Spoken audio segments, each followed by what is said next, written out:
The stars had always seemed peaceful to the people of Earth. For thousands of years, humans looked up at the night sky and wondered if they were alone. They built telescopes and sent satellites into space. They dreamed of meeting other life forms among the distant stars. But when contact finally came, it was not the friendly greeting humanity had hoped for. The Zerathi Dominion had ruled the galaxy for over 200 years. They had conquered more than 200 star systems. Their massive warships brought fear to every corner of known space. No species had ever said no to them. No planet had ever fought back and won. The Zerathi believed they were the most powerful beings in existence, and for a long time, they were right. High Commander Vectros stood on the bridge of his flagship, the Eternal Conquest. He was tall and covered in thick gray armor that grew from his own skin. 4 red eyes looked out at the blue planet floating in the darkness ahead. Earth, such a small world, such weak creatures living on its surface. This would be easy, he thought. It always was. Send the message, Vectros commanded. His voice was deep and cold, like grinding stones.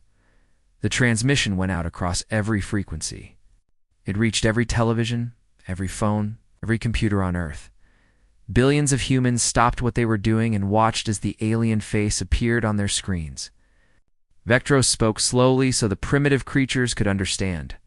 People of Earth, I am High Commander Vectros of the Zerathi Dominion. Your planet now belongs to us. You have 72 hours to surrender completely. Give us your resources. Give us your obedience. If you refuse, we will burn your cities to ash. We will darken your skies. Your species will become nothing but a memory. Behind him, the transmission showed 3,000 warships arranged in perfect formation beyond the moon. Each ship was massive, armed with weapons that could level mountains. The message was clear. Resist and die. Vectros ended the transmission and smiled. He had given this speech many times to many worlds. The response was always the same. Panic, fear, desperate attempts to negotiate, then surrender. Always surrender. But on Earth, something strange was happening. The people watched the alien threat. They saw the massive fleet. They heard the terrible words. And they did not panic. In cities around the world, people looked at each other and nodded. Some even smiled. It was as if they had been waiting for this moment, deep beneath the Swiss Alps. In a chamber that appeared on no map, the Terran High Council gathered. 12 men and women from 12 different nations sat around a circular table. They represented every major power on Earth, but here there were no flags, no borders. Only humanity. Admiral Helena Vasquez walked to the center of the room. She was 63 years old, with silver hair and eyes that had seen both war and peace.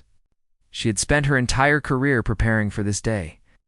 They finally came, she said simply. The council members nodded.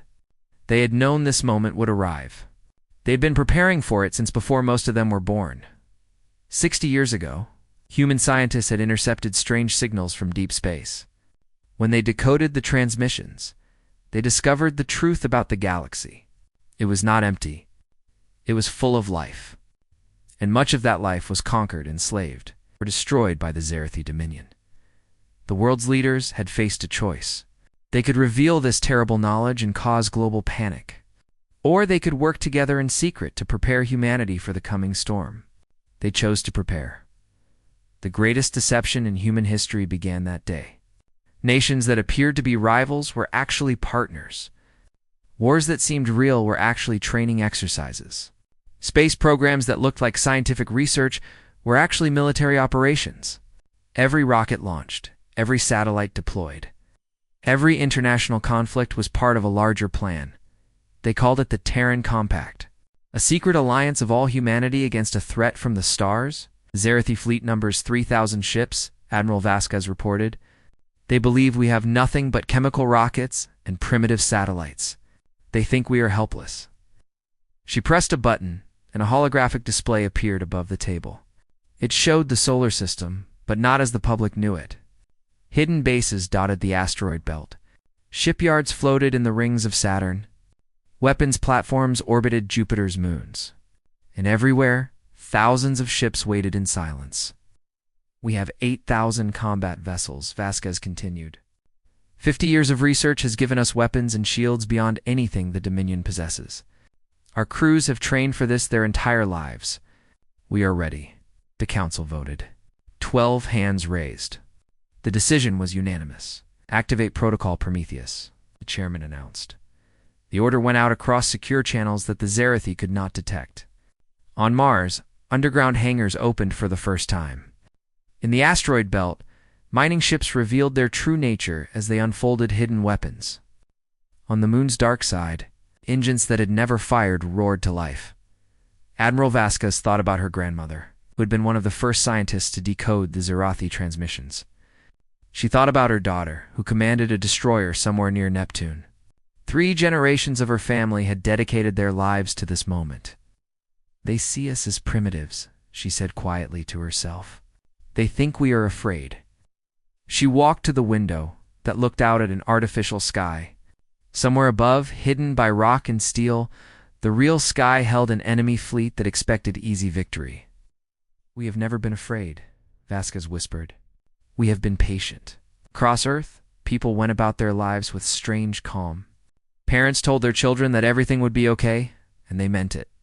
Workers continued their jobs knowing that the real work was happening far above. Soldiers who had never worn uniforms received quiet messages telling them to report to locations that officially did not exist. High Commander watched Earth through his ship's sensors. He expected to see chaos. He expected emergency broadcasts and fleeing refugees and desperate military responses. Instead, he saw nothing unusual. The humans continued their normal activities as if his fleet did not exist. "Strange creatures," he muttered. "Perhaps they are too primitive to understand the danger." He could not have been more wrong. In the darkness between planets, lights began to flicker on. Engines began to hum. Weapons began to charge. The largest military force ever assembled by any species, prepared to defend its home. The Zerathi had come to threaten a helpless world. They would soon discover that Earth had never been helpless. Earth had been waiting. And now the waiting was over. 40-8 hours remained on the Zerathi countdown. High Commander Vectros stood on his bridge feeling confident. Soon the humans would beg for mercy. Soon another world would kneel before the Dominion. He had done this many times before. Sensor Officer Krell sat at his station watching the screens. His job was simple. Watch for any sign of resistance. Report anything unusual. For 2 days, there had been nothing to report. The humans had no fleet. They had no weapons that could reach the Dominion ships. They were helpless prey waiting to be taken. Then the readings changed. Krell's 4 hands began to shake as numbers filled his screen. His equipment had to be broken. There was no other explanation. He ran the scan again. The same impossible results appeared. Commander Krell said, his voice trembling, "I am detecting ships." Vectros did not look concerned. "Human ships. Their primitive rockets are no threat to us." "No, Commander. Not from Earth." Krell swallowed hard. "From everywhere." Ships were appearing across the solar system. They came from the asteroid belt, rising from hiding spots among the rocks. They emerged from beneath the surface of Mars. They dropped out of faster-than-light travel near Jupiter. They poured out of hidden bases on moons that sensors had shown as empty. Vectros walked to the sensor station and looked at the readings himself. His 4 eyes went wide. This was impossible. The humans had no technology for faster-than-light travel. They had no shipyards beyond their own planet. They were primitives. But the sensors did not lie. "How many?" Vectros demanded. Krell's voice was barely a whisper. "Over 8,000 warships, Commander, and they are still coming." The Zerathi fleet had 3,000 vessels. They had expected to face nothing. Instead, they were outnumbered nearly 3-1. Before Vectros could respond, space itself seemed to tear open directly in front of his flagship. A ship emerged from the wound in reality. Not just any ship. The largest vessel Vectros had ever seen. It was twice the size of his own command ship. Its hull was covered in weapons that glowed with strange energy. Its design was sleek and predatory, like nothing in Dominion databases. The word painted on its side was in a human language, but Vectros could read it through his translator. Defiance, a communication signal, forced its way through Zereth's systems. Admiral Helena Vasquez's face appeared on every screen on the Zerethi bridge. She looked calm. She looked almost amused. "Hi, Commander Vectros," she said.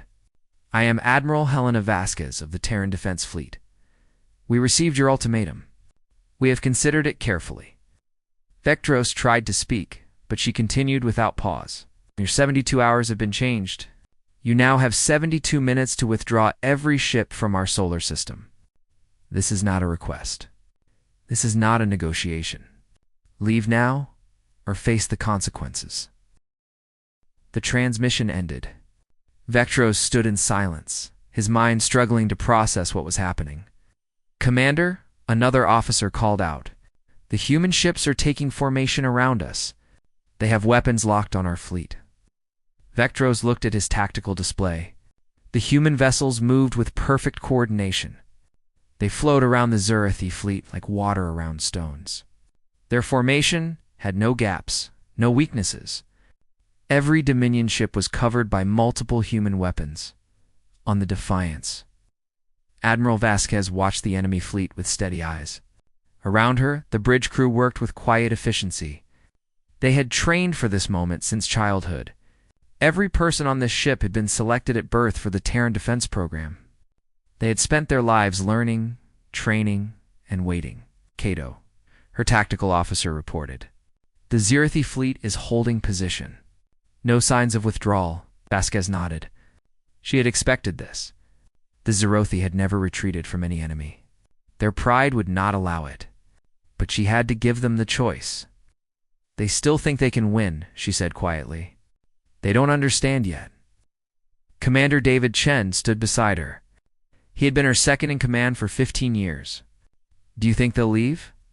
"No," Vasquez admitted. "But we had to offer." "We are not monsters, David. We don't want war. We want them to understand that war with us is not worth fighting." Hush. She looked out at the stars. Somewhere out there, Earth floated peacefully. 8 billion people were counting on her fleet. Children were sleeping in their beds. Families were having dinner.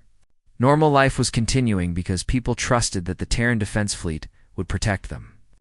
"They thought we stayed on our planet because we were weak," Vasquez said.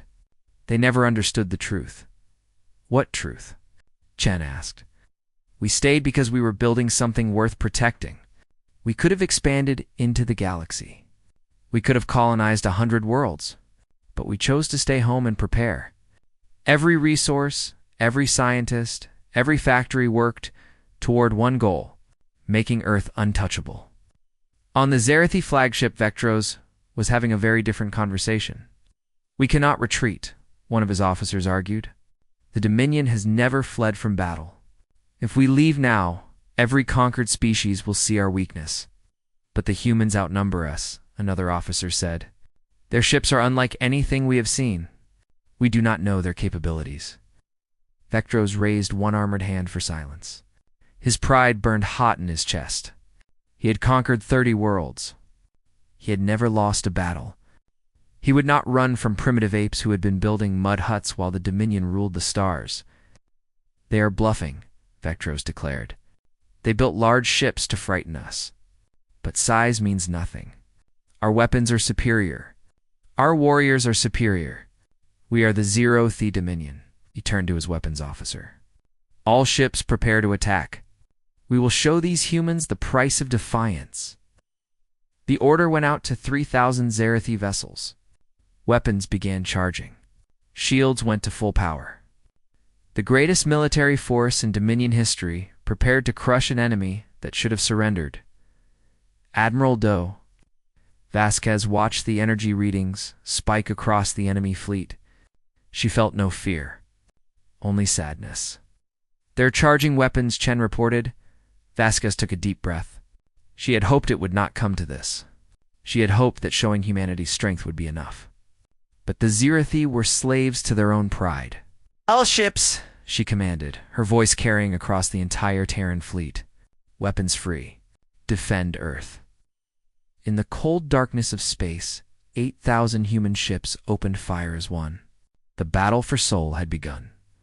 The battle lasted 11 minutes. In those 11 minutes, the galaxy changed forever. High Commander Vectros watched in horror as his fleet fell apart. The human weapons were unlike anything he had ever seen. Zerothi shields, which had blocked every attack from every species for 200 years, failed instantly.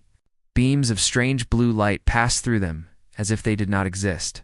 Ships that had survived 100 battles exploded in seconds. But it was not just the weapons. It was how the humans fought. The Zirathi military operated on strict hierarchy. Every order came from Vectros. His commands went to his subcommanders. Their commands went to ship captains. Information moved slowly up and down this chain. By the time Vectros knew what was happening somewhere in his fleet, the situation had already changed. The humans were different. Every ship in their fleet seemed to know what every other ship was thinking.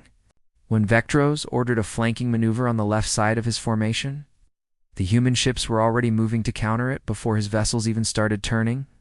When he tried to concentrate fire on a single human destroyer, 6 other ships instantly moved to protect it, while their own weapons struck at the attacker's captain, Yuki.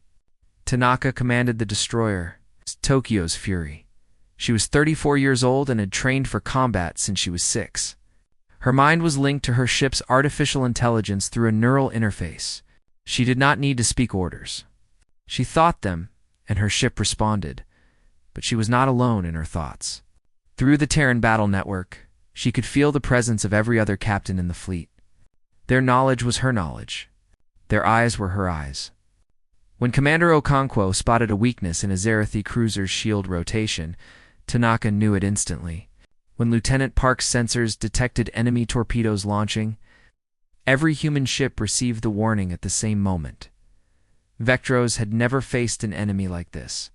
He was fighting one mind spread across 8,000 ships. "Target their command ship," he ordered desperately. "Destroy their leader, and the rest will fall." 50 Zirathi warships turned toward the Defiance. They fired everything they had. Missiles streaked through space. Energy beams burned across the darkness. Enough firepower to destroy a small moon converged on Admiral Vasquez's flagship. The Defiance did not even try to dodge. Its shields absorbed the attack like water absorbing pebbles. The ship shuddered slightly, then returned fire. 3 precise shots disabled the engines of the 3 lead attackers. Not destroyed, disabled. The ships drifted helplessly as the battle continued around them. On the Defiance bridge, Atino Vasquez gave her next order: target their weapons and engines only. No kill shots unless absolutely necessary. Commander Chen looked at her with surprise. "Admiral, they're trying to destroy us. Why hold back?" "Because we're better than them," Vasquez said simply. "We've had 60 years to become monsters, David. 60 years of knowing this enemy was coming. 60 years of fear and preparation. We could have built weapons to crack planets. We could have created plagues to wipe out their species." She shook her head. "We chose not to. We will defend ourselves. But we will not become the thing we're fighting against." The battle continued, but it was not really a battle anymore. It was a lesson. Lieutenant James Chen led a squadron of fighters that swept through the Zirathi formation. His small ships moved too fast for enemy weapons to track.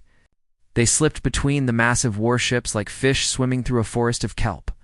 Each fighter carried special devices that attached to Zirathi hulls and released electronic signals. Throughout the enemy fleet, systems began to fail. Navigation went offline. Weapons stopped responding. Communication channels filled with static. The Zirathi ships were not destroyed. They were simply turned off.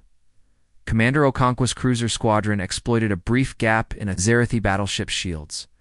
For exactly 3 seconds, the shield rotation created a weakness near the engine section. Okonkwo's ships fired together in that precise window. The battleship's engines died, leaving the massive vessel drifting and helpless. Vectros screamed orders that no one could follow. His fleet was falling apart around him. Ships were disabled everywhere. Those that could still fight were surrounded and outgunned. In 11 minutes, he had lost half his force without destroying a single human vessel. "Enough," he finally said. The word was quiet, but it carried the weight of 200 years of Dominion pride crumbling to dust. Vectros had never spoken that word before. No Zirathi commander had ever spoken it. Signal surrender. All ships cease fire. The shooting stopped. Silence filled the space between Earth and its moon. Thousands of ships drifted in the darkness, some burning, some dead, but most simply waiting. Admiral Vasquez's face appeared once more on the Zirathi command screens. Her expression held no triumph, no anger, only calm certainty. "High Commander," she said, "your fleet is defeated but not destroyed. Most of your crews are still alive. We did this on purpose. We want you to go home. We want you to tell your Dominion exactly what happened here." Vectros stared at her image with his 4 red eyes. Shame and rage burned inside him, but also something he had never felt before. Respect. "Why?" he asked. "Why spare us? We came to enslave your people. We threatened to burn your world. You could destroy us all right now." Vasquez was quiet for a moment before answering. "Because we want you to understand something important. Humanity does not want war. We do not want conquest. We do not want revenge. We want to live in peace on our world and be left alone." Her voice hardened. "But we will never be victims. We will never kneel. If your Dominion comes back, we will not be so gentle. We have weapons you have not seen today. We have plans within plans. Every scenario your strategists can imagine, we have already prepared for." She leaned forward, and her eyes seemed to look directly into Vectros's soul. "Go home, Commander. Tell your leaders what you learned. Earth is not prey. Earth is the line that cannot be crossed. And if anyone in this galaxy threatens our children again, we will end them." Now the transmission cut off. In the silence that followed, Vectros gave the order he never thought he would give. "All ships capable of movement, retreat. We are returning to Dominion space." As the broken Zirathi fleet limped away from Earth, Admiral Vasquez allowed herself one small smile. The first battle was won. But she knew this was only the beginning. News of the battle spread across the galaxy like fire through dry grass. Every species with the technology to observe had watched the Zirathi fleet approach Earth. They had expected the usual result. Another world conquered. Another species enslaved. The Dominion's power growing even stronger. Instead, they witnessed the impossible. The mighty Zirathi, rulers of 200 star systems, fled from a single planet, a world they had called primitive, a species they had dismissed as weak. The universe would never see the Dominion the same way again. On the Velith homeworld, people danced in the streets. The Velith had been conquered by the Zirathi over a century ago. 3 generations had lived under occupation, their resources stripped, their freedom stolen. They had believed no one could challenge their oppressors. Now they watched recordings of Zirathi warships retreating in defeat, and hope bloomed in their hearts for the first time in 100 years. The Koroth, a proud warrior species reduced to servants, began to whisper among themselves. If the humans could resist, perhaps they could too. Secret meetings happened in dark places. Old weapons were taken from hiding spots. A fire that the Zirathi thought they had extinguished long ago began to burn again on dozens of conquered worlds. The same thing was happening. The Dominion's power had always rested on one simple belief. They could not be beaten. That belief was now broken. The Galactic Council was a gathering of the free species, those lucky enough to exist beyond Zirathi reach. They met on a neutral station far from any empire's territory. Representatives from 40 different worlds sat in a great circular chamber, and for the first time in decades, they were not discussing how to hide from the Dominion. They were discussing Earth. "We must know more about these humans," the Valori ambassador said. Her species were tall and thin, with skin like silver mist. They appeared from nowhere with technology beyond anything in our databases. "How is this possible?" Our scientists have analyzed the battle recordings, the Kreth representative answered. He was short and covered in hard scales, his people known throughout the galaxy for their engineering skills. The human ships use a form of faster-than-light travel we cannot explain. Their weapons bypass shields through methods we do not understand. Their tactical coordination suggests either telepathy or artificial intelligence far beyond our capabilities. They had 60 years, a quiet voice said. Everyone turned to look at the speaker. He was a Zenth, an ancient species known for observing more than acting. His wrinkled gray skin and tired eyes suggested great age even by his people's long-lived standards. We have reviewed the timeline, the Zenth continued. 60 of their years ago, the humans intercepted Dominion transmissions. They learned about the galaxy. They learned about the threat. And then they disappeared. Disappeared? The Valori asked. From our perspective, they stopped sending signals into space. They stopped their planned expansion to other planets. They turned inward. Their world appeared to become divided, with nations fighting among themselves. The old Zenth smiled slightly, but they were not divided. They were not fighting. They were preparing. The council chamber fell silent as the truth settled over them. Humanity had known the Zerathi were coming for 6 decades, and they had used every moment to get ready. On the Zerathi homeworld, Hey Commander Vectros stood before the Supreme Council. The 7 rulers of the Dominion sat on thrones of black stone, their eyes fixed on the commander who had brought them shame. You lost nearly half your fleet, Supreme Lord, Maltha said. His voice was cold, with barely contained rage. You retreated from a species we had never even contacted before. You have made us appear weak before the entire galaxy. Vectros stood straight despite his shame. My lords, I take full responsibility for the defeat, but you must understand what we faced. The humans are not what we believed. They are not primitives. They are perhaps the most advanced species this galaxy has ever seen. Impossible, another council member snapped. They have existed for barely a heartbeat compared to us. They cannot have surpassed us in such a short time. And yet they have, Vectros replied. I watched their ships move as one mind. I saw their weapons pass through our shields like light through water. They defeated us completely, and they did so without killing a single ship they did not have to. That last point caught the Council's attention. It did not match anything they knew about warfare. They spared your ships. Lord Malthus asked slowly. They disabled us. They could have destroyed every vessel in my fleet. Instead, they crippled our weapons and engines and let us leave.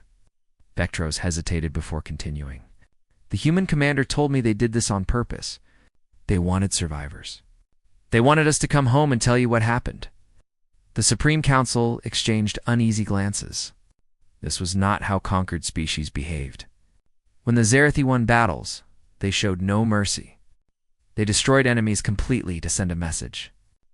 The humans had sent a very different message. We do not need to destroy you. We choose not to. 6 months after the Battle of Sol, the Terran Cooperative made first official contact with the Galactic Council. Ambassador Yusef Okafor traveled to the neutral station aboard a diplomatic vessel. He was a tall man with dark skin and kind eyes, chosen specifically because he looked nothing like a warrior. 40 species watched as he walked to the speaking platform. Many of them had expected soldiers. They had expected threats and demands.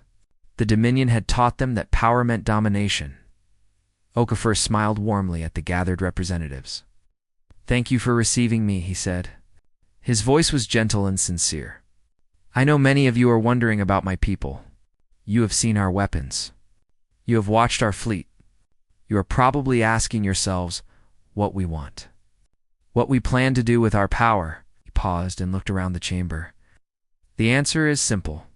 We want to be friends. Confused murmuring spread through the council. This was not how powerful species talked. Humanity did not build our fleet to conquer, Okafor continued.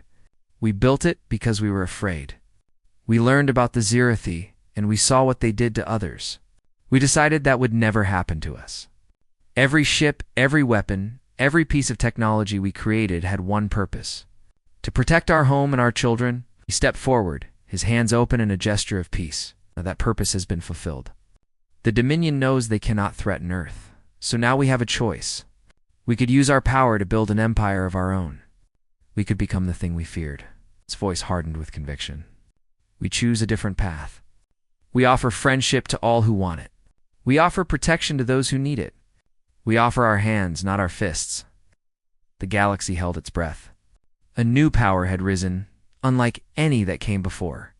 And, for the first time in centuries, that power offered hope instead of fear. 5 years passed since the Battle of Sol. In that time, the galaxy transformed in ways no one had imagined possible. The Zerathi Dominion fell apart. Without the myth of being unbeatable, their conquered subjects found courage. The Velith rose up first, armed with weapons smuggled from sources they would not name. Then the Korath rebelled on 7 different worlds at the same time. The Yenth, the Dracari, the Silmoth species that had suffered for generations, all chose the same moment to fight back. The Dominion tried to crush the rebellions, but they were fighting on too many fronts. Their fleet was still rebuilding from the losses at Earth. Their commanders were afraid, looking over their shoulders and wondering if human ships would appear to finish what they started. The empire that had terrorized the galaxy for 2 centuries crumbled in just 5 years. The Supreme Council of the Zerathi fled their homeworld.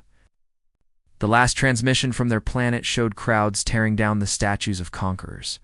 A species that had only known how to take was finally learning what it felt like to lose everything. Earth changed too. Some alien species expected humans to become the new Dominion. They had the power. They had the technology. They could have easily stepped into the vacuum left by the Zerathi collapse and claimed the galaxy for themselves. They chose a different path. Terran engineers traveled to the Velith homeworld, which had been stripped of resources for 100 years. They brought equipment to clean poisoned water. They brought technology to heal damaged soil. They asked for nothing in return except friendship.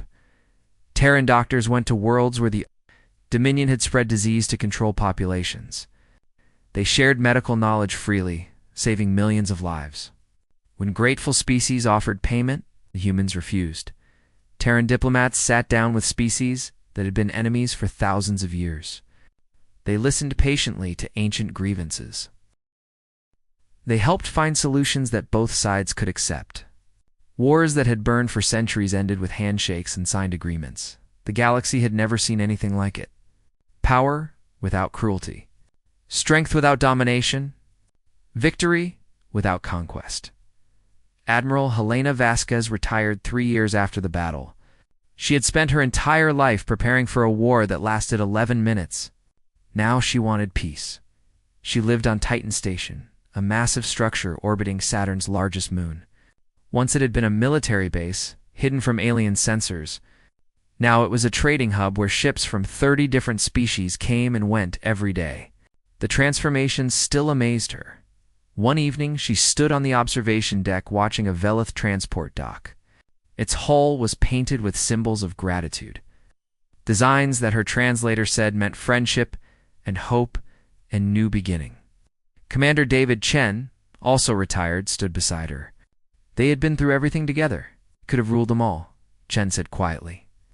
With our fleet, our technology, we could have built an empire to last 10,000 years. Vasquez shook her head slowly. That was never the point, David. We built our weapons to protect, not to conquer. The moment we used them for domination, we would have become exactly what we fought against. Do you think it will last? The peace, I mean. Species have been fighting each other since before humans existed. Can it really change?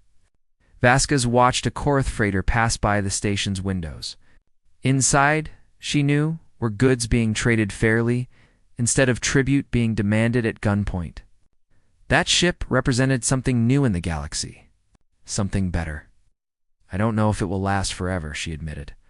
But it's lasting today, and tomorrow. And every day that peace holds is a day children grow up without knowing war. That's worth everything we did. On Earth, life had changed in ways both large and small. Schools taught alien languages alongside human ones. Universities opened exchange programs where young humans studied alongside young Velith and Korath and a dozen other species. Children grew up knowing that the stars held friends, not just dangers. The military shipyards that had built the fleet now constructed exploration vessels and medical transports. Weapons engineers became terraforming specialists. Soldiers became teachers and builders and healers. The skills humanity had developed for war were turned toward peace. Not everyone agreed with this path. Some humans argued that Earth should use its advantage while it lasted. They said other species would eventually catch up, and humanity should establish dominance before that happened. But these voices were few, and they grew fewer every year. Most humans understood what their leaders had known from the beginning. True strength was not about controlling others. It was about protecting what you loved and helping others do the same, Ambassador.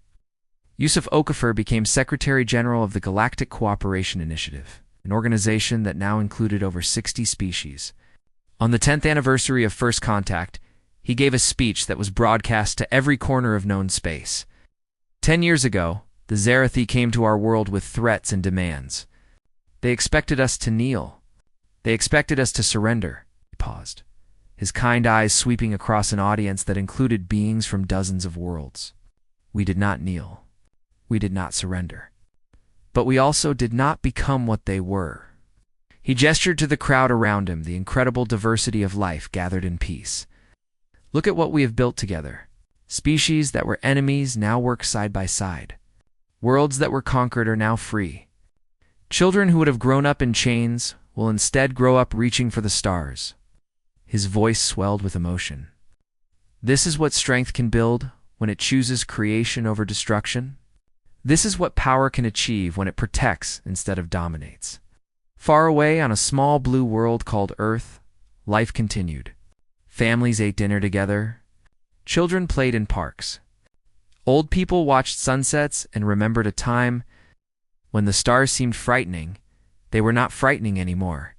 Humanity had faced its greatest test and passed. Not by being the strongest fighters, though they were. Not by having the best weapons, though they did. They passed by remembering what strength was truly for. It was for protecting the ones you loved. It was for building something worth protecting. And it was for offering a hand to others once the fighting was done. The galaxy had found something it had never known before. A species that asked only for peace, but was absolutely prepared for war. A people who would not threaten, but could not be threatened. Earth had never been defenseless. Earth had been waiting, and now that the waiting was over, humanity would show the universe what they had really been preparing for all along. Not war. Not empire. Not domination. A future where everyone could look up at the stars without fear.